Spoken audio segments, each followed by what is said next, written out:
బాబు జగజీవన్ రామ్ జీవితాన్ని అందరూ ఆదర్శంగా తీసుకోవాలని కర్నూలు జిల్లా జాయింట్ కలెక్టర్ డాక్టర్ బి నవ్య తెలిపారు. కర్నూలులోని రైల్వే స్టేషన్ కొడలి వద్ద ఉన్న బాబు జగజీవన్ రామ్ విగ్రహానికి జాయింట్ కలెక్టర్ నవ్య, ఎమ్మెల్యేలు గౌరు చరితారెడ్డి, దశగిరి దళిత సంఘాల నాయకులు పూలమాలలు వేసి నివాళులర్పించారు. జగజీవన్ రామ్ జీవిత విశేషాలను సభలో వక్తలు కొనియాడారు. జగజీవన్ రామ్ జీవిత విశేషాలు విద్యార్థులకు తెలియజేసే విధంగా రాష్ట్ర ప్రభుత్వం చర్యలు తీసుకుందని జాయింట్ కలెక్టర్ తెలిపారు.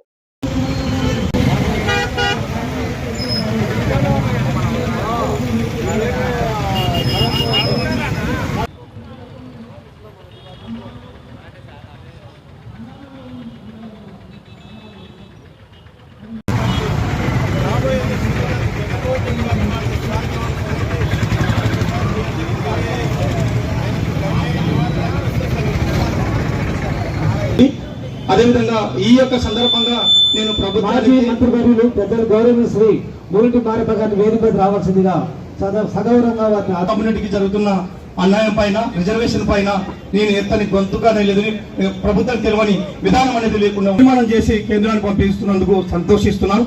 20 సంవత్సరాల నుంచి ఈ యొక్క స్టేజ్ నేను ఎందుకు మాలాంటి సంచార కులాలకు ప్రశ్నించని గొంతే మన ఏబిసిడి వర్గీకరణ గురించి కూడా చెప్పడం జరిగింది. ఇది సమానత్వంగా అందడం లేదనేది మరి ఇది ఎక్కడ లోపం మారుతుందో. బాబు జగజీవన్ రామ్ జయంతి ఈరోజు జరుపుకోవడం కర్నూలు జిల్లాలో చాలా సంతోషంగా ఉంది. ఆయన 1908వ సంవత్సరంలో ఏప్రిల్ 5వ ఆయన జీవితమే ఒక message, my life is my message అని మహాత్మా గాంధీ అన్నట్టు ఆయన వేరేగా ఏం సందేశం ఇవ్వక్కర్లే, ఆయన జీవితమే మనం ఒక సందేశంగా తీసుకొని ఆయన అడుగుజాడల్లో నడిస్తే దేశం ఎంతో అభివృద్ధి చెందుతుంది.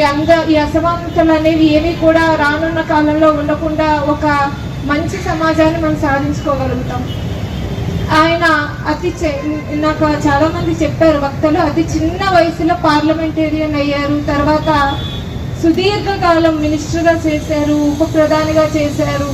అలాగే మన ఇండో పాక్ వార్ అంటే దేశం అత్యంత క్లిష్టమైన సమయంలో ఉన్నప్పుడు కూడా ఇండో పాక్ వార్ అప్పుడు కూడా ఆయన అంతర్జాతీయంగా కూడా క్రియాశీలక రాజకీయాలలో పాల్గొని బంగ్లాదేశ్ ఒక సపరేట్ దేశంగా రూపుదిద్దుకోవడానికి ఆయన ఇన్స్ట్రుమెంటల్గా వ్యవహరించారు.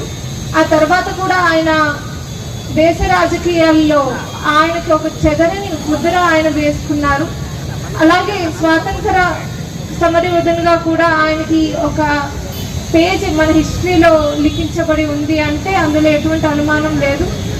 ఇప్పుడు మన స్టేట్ గవర్నమెంట్ కూడా ఆయన జీవిత చరిత్ర అందరికీ తెలియాలి, ముఖ్యంగా విద్యార్థులకి తెలియాలన్న ఉద్దేశంతోనే మెమో ఇచ్చారు. అందులో స్కూల్స్, హాస్టల్స్లో విద్యార్థులందరూ కూడా ఆయన జీవిత చరిత్రను తెలుసుకోవాలి అనేది ఒక సూచనగా మనకి